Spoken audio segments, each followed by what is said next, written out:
Basic to advance কোর্সে স্বাগতম। আজকে আমি আপনাদেরকে দেখাবো যে স্টার্ট বাটনটা কিভাবে সুন্দরভাবে সাজানো যায় আর স্টার্ট বাটনটা আমরা কিভাবে পেতে পারি এই বিষয়ে আলোচনা করব।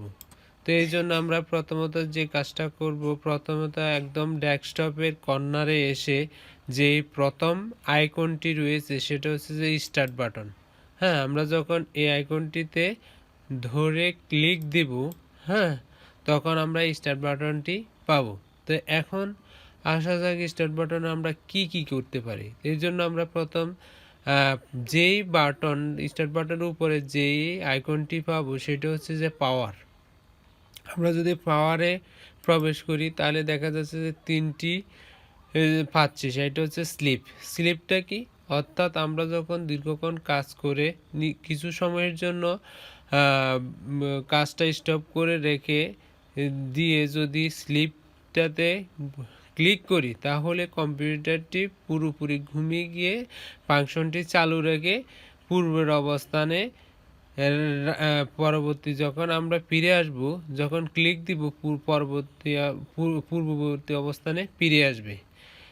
শাটডাউনটা কি, শাটডাউনটা তো আপনারা জানেন যে এটা একবারে বন্ধ করে দেওয়া যায়।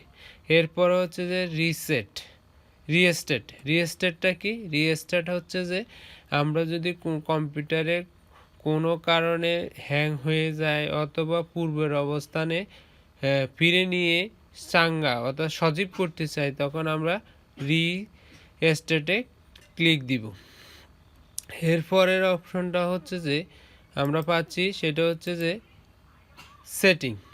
সেটিংয়ে কি কাজ, সেটিংয়ে যদি আমরা সেটিংয়ে যদি যাই আমরা ক্লিক দিই, দেখা যাচ্ছে যে কম্পিউটারের যতগুলো ফাংশন রয়েছে, ধরুন system, device, phone, network, personalize, হ্যাঁ, প্রত্যেকটার যে সেটিংগুলো রয়েছে সবগুলো আমরা এই সেটিং অপশনে গিয়ে ঠিক করতে পারবো।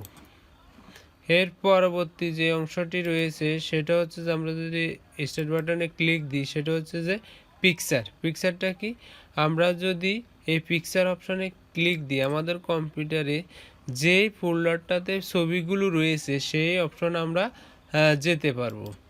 এরপরের অপশন যদি আমরা স্টার্ট বাটনে ক্লিক দিই তারপর হচ্ছে ডকুমেন্টস মানে আমাদের বিভিন্ন যাবতীয় যে ডকুমেন্টসগুলো রয়েছে আমরা এই ডকুমেন্টস অপশনে যদি রাখি, এখানে ক্লিক দিলে আমরা সেগুলো ফিরে পেতে পারি এক ক্লিকই।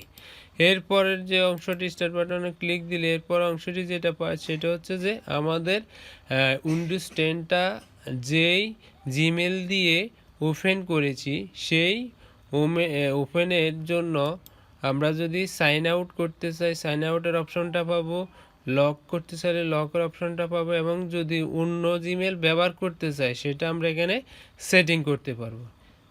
এরপরের অপশনটি যদি আমরা যাই সেটা হচ্ছে যে অল অ্যাপস মানে কি, আমরা সার্চ মানে ল্যাপটপে কাজ করতে বা ডেস্কটপে কাজ করতে করতে অনেকগুলো ইনস্টল আইকনের ব্যবহার করে থাকি, সেইগুলো যে কাজ করি সেগুলো আমাদের সিস্টেম আকারে ল্যাপটপে বা ডেস্কটপে লিস্ট আকারে এখানে মানে একটা লিস্ট থেকে যায়, আর এই লিস্টটা আমরা অল অ্যাপসে গিয়ে পাবো।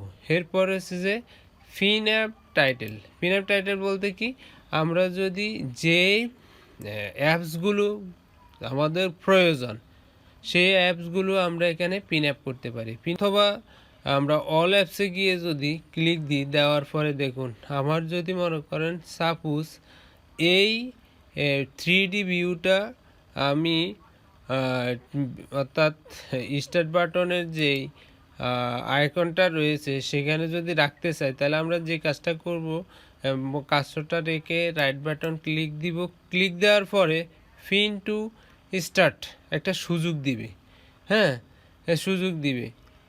আবার সুযোগ দেওয়ার পর আমরা যদি ক্লিক দিই তাহলে আমাদের এই টাইটেলে দেখুন, হ্যাঁ, এই 3D ভিউ এই অ্যাপসটি এখানে রাখার জন্য সুযোগ দিয়েছে। এবার আমরা যদি এটাকে এখানে না রাখি, যদি এখানে রাখতে চাই, ঠিক ট্র্যাক করে ধরে নিয়ে এসে এখানে রাখলে আমাদের এখানে অর্থাৎ ওই গ্রুপে চলে আসবে। তো এইটা আবার যদি আমার প্রয়োজন মনে করি না বা প্রয়োজন নেই, তখন আমরা রাইট বাটন ক্লিক দিয়ে আনপিন আপ করে দিলে সেটা চলে যাবে। এরপরে এখানে আপনি এই আইকনগুলো যদি ছোট করতে চান ছোট করতে পারবেন। হ্যাঁ, যেমন আমি ছোট করতে চাইলে আইকনটি ছোট হয়ে যাবে। আবার যদি আমি রিসাইজ করতে চাই, মিডিয়াম করতে চাই, মিডিয়ামে ক্লিক দিলে মিডিয়াম হবে। আবার যদি আমি এটাকে ওইডি অপশানে করতে চাই, বড় অপশন, তাও করতে পারবো। এরপরে আমি যদি এটাকে লার্জ অপশন করতে চাই, তা আমরা করতে পারবো। অর্থাৎ আপনি রাইট বাটন ক্লিক দিয়ে, কার্সরের রাইট বাটন ক্লিক দিয়ে আপনি যে কোনো কাজ করতে পারবেন। এরপর হচ্ছে যে মোর অপশানে গেলে আমরা পাই ট্রান লাইভ টু টাইটেল অফ। আমরা টাইটেল থেকে যদি না রাখতে চাই সেটা অফ করে রাখতে পারবো। এরপর আমরা যদি ফিন দ্য টাস্ক বার এখানে রাখতে চাই তাহলে রাখতে পারবো। অ্যাপসের সেটিং করতে পারবো, রেট এবং রিভিউ দিতে পারবো এবং শেয়ার করতে পারবো। তো এগুলো আপনি রাইট বাটন ক্লিক দিয়ে আপনি সবগুলো করতে পারবেন। তো আমি সবসময় এই আইকনগুলোকে মিডিয়ামে রাখি, তাহলে আমার দেখতে সুবিধা হয়, ডিটেলস দেখতে পারি। এরপর আমরা কিভাবে গ্রুপ তৈরি করব, তৈরি করা একদম খুবই সহজ। সেটার জন্য ধরুন আমি এখানে একটা গ্রুপ করতে চাই। হ্যাঁ, তো এই গ্রুপ করার জন্য ঠিক সাপোজ এখানে আমি রাখলাম। হ্যাঁ, এখান থেকে একটা গ্রুপ করতে চাইতেছি। তো গ্রুপ করার জন্য আমি যখন দুইটা ফিক্সারের অর্থাৎ দুইটা আইকনের মাঝখানে রাখবো কার্সরটা, তখন নেম অফ গ্রুপ করার একটা অপশন দিবে। সেই জন্য আমি এখানে জাস্ট ক্লিক দিব। ক্লিক দেওয়ার পরে সাপোজ যদি মনে করেন আমি এটা এম নামে একটা গ্রুপ করতে চাই, হ্যাঁ, এম নামে গ্রুপ করতে পারবো। জাস্ট কার্সরটা এমটা লিখে আমি এখানে বাইরে একটু ক্লিক দিব, দেখুন আমার এম নামে একটা গ্রুপ হয়ে গেছে।